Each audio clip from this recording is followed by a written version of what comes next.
Ivo Daalder, the president of the Chicago Council on Global Affairs, and this is Ask Ivo, a series where you get to ask me questions on global issues of concern to you.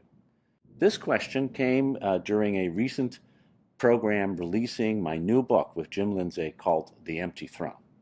And the question is, will everything blow over with Saudi Arabia, and will ties stay strong between Washington and Riyadh?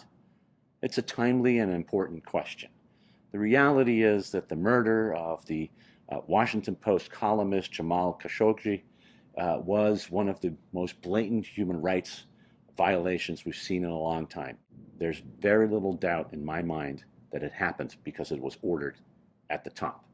And increasingly, we now face a question of what kind of relationship the United States will have with a country whose leaders are murdering their citizens on foreign soil. At the very least, we can't go back to business as usual.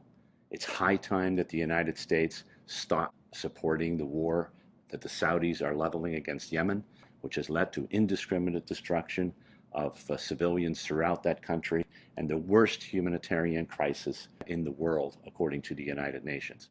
We need to come to a situation in which the United States no longer slavishly follows whatever the Saudi leadership does, but starts to stand up for our own interests. There will be times when the United States and Saudi Arabia will, of course, agree, whether it's on questions of Iran or broader Middle East, or how to deal with Syria.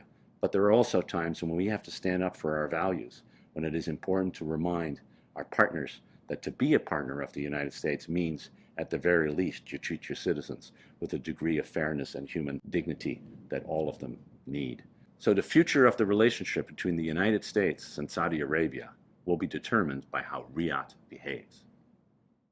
Thanks for tuning in.